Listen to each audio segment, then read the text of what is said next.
Mga kababayan, merong pinapakalat ngayon na campaign, 'di ba? Signature campaign ang kampo po ng mga DDS. Mga kababayan, na itong si Maharlika ay tinawag ito na campaign, 'di ba? Ang tawag nila sa signature campaign na to ay Tay Kami Naman. May mga usap-usapan, merong mga post ngayon sa social media, mga kababayan. Disclaimer lang ha. Ito po ay hindi verified kung ito po ay totoo. Pero merong mga taga Hong Kong na nagpo-post na kung saan po ay sinasabi nila na dahil dito sa Tay Kami Naman signature campaign, mga kababayan, ay mayroon tayong mga kababayan sa Hong Kong na hinuli, mga kababayan. Hinuli po. Okay? So, kapag ganun ang nangyari, sabi po ng mga iba dyan, kung totoo ito, aba, talagang wish granted. Kasi kami naman na makukulong. Ito yan, mga kababayan. Sabi dito kanina ng Bayaning Pilipino Migrant Workers, okay? Breaking news, 8 ang nakulong sa Hong Kong dahil sa isinagawa na scam signature campaign ng mga DDS.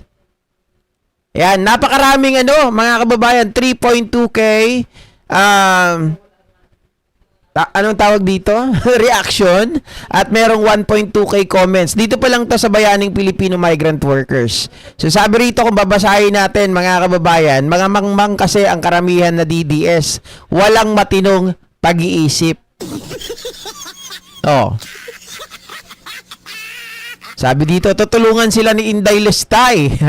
Asa. Sabi dito, gawain sa Pinas dinadala sa ibang bansa, buti nga sa kanila.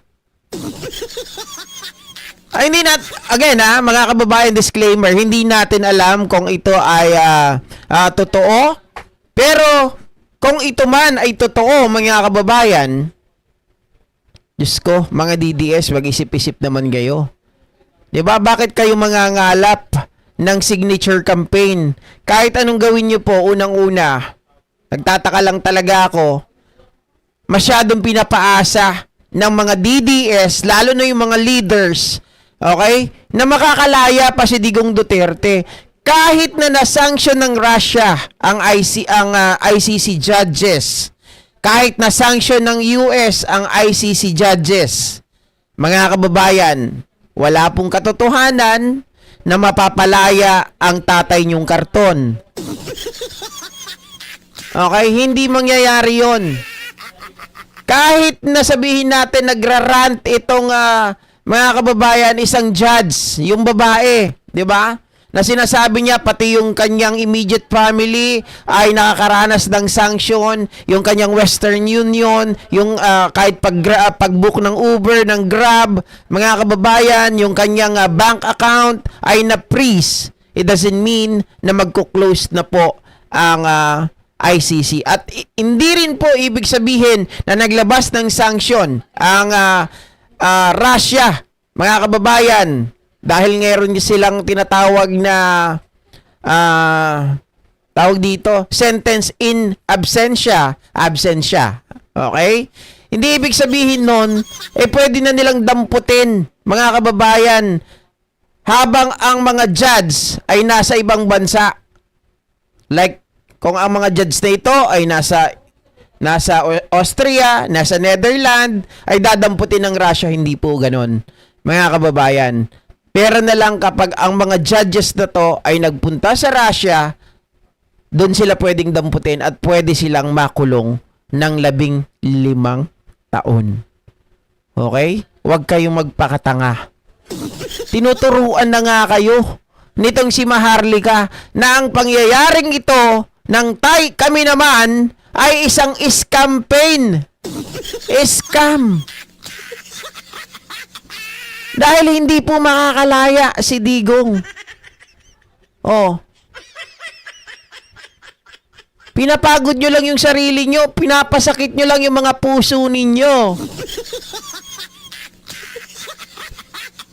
Kahit sabihin ninyo na si Sara Duterte, sila Vic Rodriguez ay pumirma sa signature campaign na yan, mga kababayan, wala pong magagawa yang pirma na yan.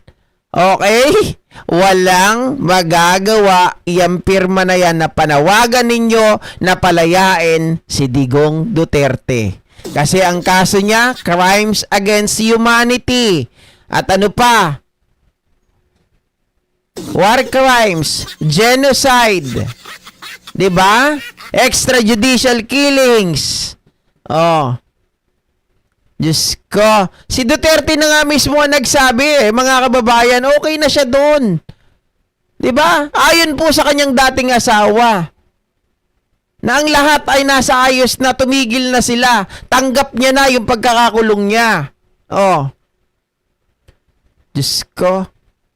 Sabi pa dito, totoo ba ito mga OFW sa Hong Kong kumakalap ng pumirma para sa pag-uwi ni Duterte? May nagyaya sa akin kanina campaign about Duterte, sabi ko Marcos ako. Bismart CC. Mga kababayan. Meron din dito pa sa ibang mga vloggers na nakita ko katulad kay La JIL, talagang kalat na kalat ito na may walo daw mga kababayan na nahuli. Okay? Merong 8. Kahit dito sa thumbnail natin may mismong caption, ayun mismong sa kanilang signature campaign na ikinakalat nga dyan sa Hong Kong, mga kababayan.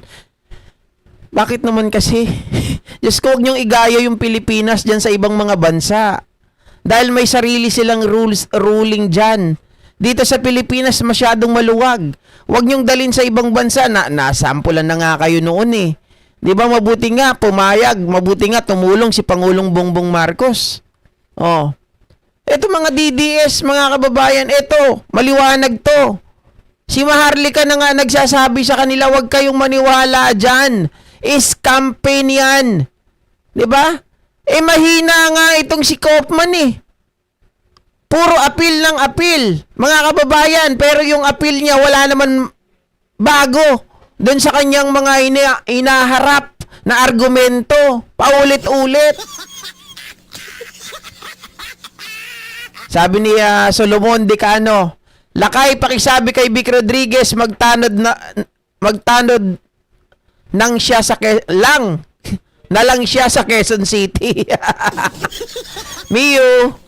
Ay, nandito si Mami Peng.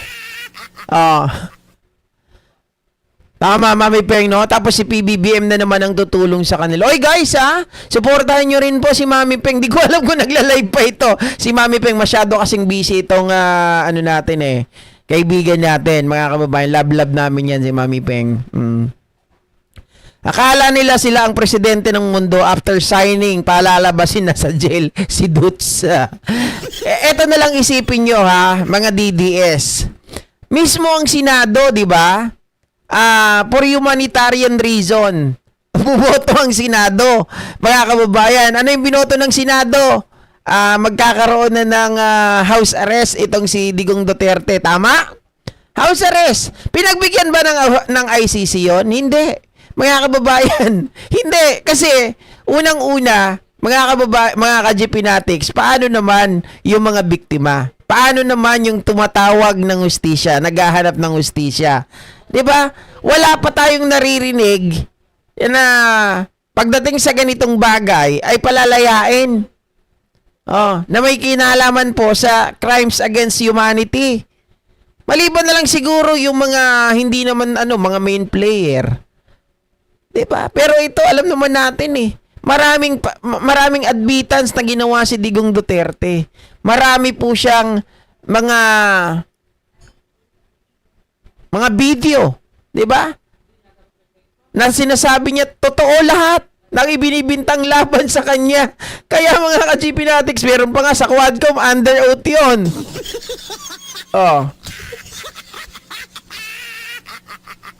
Kaya kahiya kayo mga DD shit, tapos gobyerno ni PBBM na naman ang tutulong sa inyo. Tama. 'Di ba? Nung nakaraan, mga kababayan, pinangakuan sila. 'Di ba? Yung sa ibang bansa, nahuli yung mga kolokoy. Pinangakuan na kapag may nanghuli sa kanila, mayroong legal team na pupunta at tutulong, may pera, may magpapiyansa, anak ng tinapa. Nung nahuli na itong mga to, wala na.